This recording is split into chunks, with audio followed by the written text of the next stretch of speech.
도널드 트럼프가 4년 만에 다시 미국 백악관에 돌아왔습니다. 곧바로 미국 우선주의 간판을 내걸고 관세가 주 종목임을 알렸는데요. 이것도 관세, 저것도 관세. 앞으로 미국과 연관된 모든 이슈, 미국이 원하는 결론을 얻기 위해 관세로 먼저 압박하는 트럼프식 해결 방식이 현실이 됐습니다. 거침이 없었던 트럼프 대통령의 일주일, 김성훈 기자와 함께 정리해 보겠습니다. 김 기자 먼저 취임식부터 보죠. 역시나 강렬했습니다. 네, 그렇습니다. 취임 연설에서 트럼프 대통령은 미국의 국익을 최우선으로 하겠다고 강조하면서 미국의 황금기가 지금부터 시작된다고 선언했습니다. 다시 들어보시죠. We will be the envy of every nation, and we will not allow ourselves to be taken advantage of any longer. During every single day of the Trump administration, I will very simply put America first. CNN은 취임식에서의 힘의 과시를 통해 두 번째 임기가 국내에서 강한 혼란을 야기할 수 있음을 보여줬다고 짚었고요. 또 워싱턴 포스트는 전문가를 인용해서 트럼프 대통령 임기에 대해 우려하는 사람들의 두려움을 다시 확인하는 데 필요한 모든 것을 보여줬다고 평가했습니다. 네, 말로 끝난 게 아니라 취임 첫날부터 각종 행정명령으로 보여줬죠. 네, 트럼프 대통령은 취임식을 마친 뒤에 임기 첫날에만 40개가 넘는 행정명령에 서명했습니다. 행정명령은 의회의 입법 절차를 거치지 않고도 효력을 발생시킬 수 있는 강력한 정책 수단인데요. 4년 전에는 취임 첫날 단 한 개의 행정명령에만 서명한 점에 비춰볼 때 그만큼 강한 정책 추진 의지를 드러냈다고 볼 수 있겠습니다. 서명한 행정명령에는 취임사에서 국가 비상사태를 선언했던 남부국경 군 병력 배치를 통한 불법 이민자 차단과 석유 등 에너지 자원 개발 활성화와 관련한 내용들이 포함됐고요.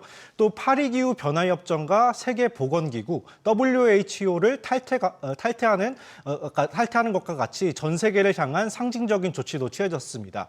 대신에 전기차 판매 촉진 등 전임 바이든 대통령의 행정조치 78건을 무더기로 처리하면서 바이든 지우기에도 나섰습니다. 네, 가장 큰 관심사였던 보편관세는 일단 첫날 행정명령에 포함되지 않았는데 이튿날부터 개별 국가들에 대해서는 관세 카드를 꺼내 들었어요. 네, 트럼프 대통령은 취임 연설에서부터 재정 적자 규모가 눈덩이처럼 불고 있는 가운데 관세를 통해서 나라 곳간을 메우겠다는 강한 의지를 보였는데요. 먼저 들어보시겠습니다. Instead of taxing our citizens to enrich other countries, we will tariff and tax foreign countries to enrich our citizens. 주요 타깃으로 줄곧 지목되어 온 멕시코와 캐나다, 중국을 먼저 겨냥했는데요. 다음 달 1일부터 멕시코와 캐나다에 25% 관세 부과를 예고했습니다. 불법 이민과 마약인 펜타닐 유입 문제를 들면서 징벌적 성격의 관세 부과라는 점을 내세웠습니다.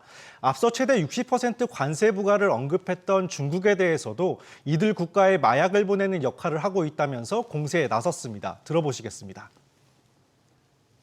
We're talking about a tariff of 10% on China based on the fact that they're sending fentanyl to Mexico and Canada. 네, 자 여기서 그치지 않고 유럽 또 러시아까지 관세 타겟으로 지목했잖아요.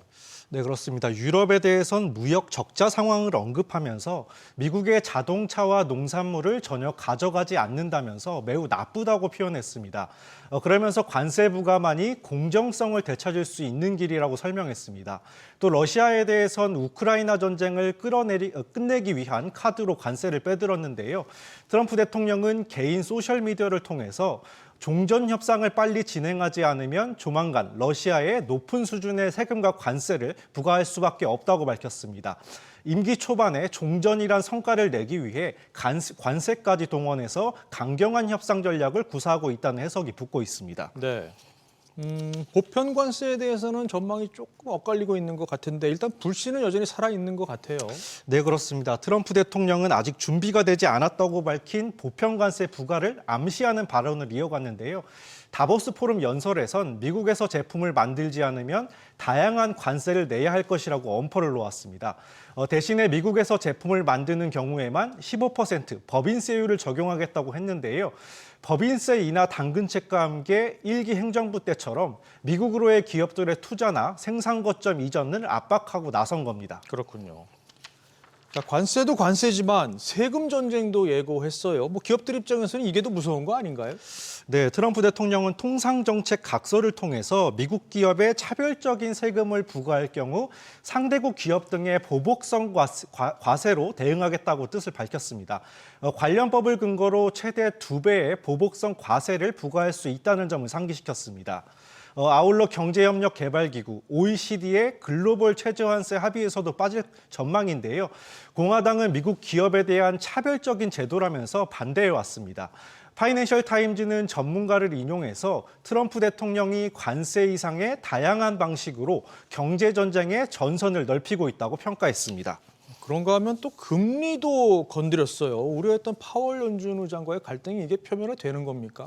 네, 트럼프 대통령은 다보스 포럼 연설에서 금리가 즉시 인하되도록 요구할 것이라고 말했습니다. 취임 후 처음 통화정책 개입을 직접 시사한 건데요. 이어진 기자들과의 질의에선 파월 미 연준 의장과 적절한 시기에 대화를 하겠다는 뜻도 밝혔습니다.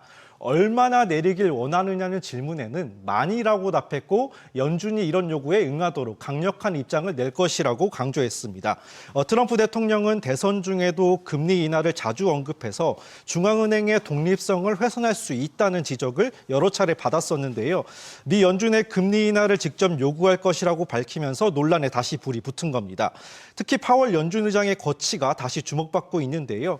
앞서 트럼프 대통령은 내년 5월까지인 파월 의장의 임기를 보장하겠다고 밝혔지만 상황에 따라 다른 옵션이 등장할 수도 있다는 관측이 나옵니다.